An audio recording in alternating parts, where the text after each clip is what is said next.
Guys, it is burning up in Appalachia today. I'm going to try to head to the track tomorrow, and I'm already dreading how hot it's going to be in full moto gear. But anyway, the Webb and Tomac stuff going on. Everybody's kind of waiting for more information.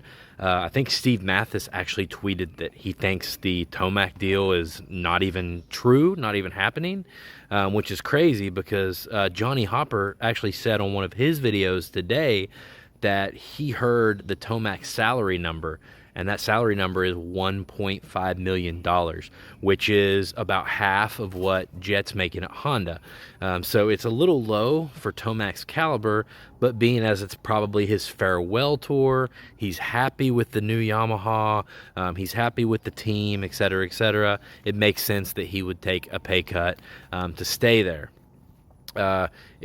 Everybody finds it interesting that Webb and Tomac are going to be on the same team because those are two very, large personalities, two superstars on the same team. Most of these teams we see like a superstar and a wingman, but we have both of them on the same team at least for a year. So that is going to be interesting.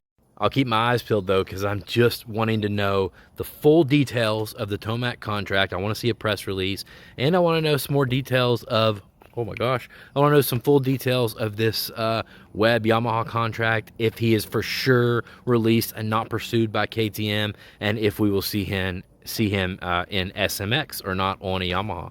So exciting.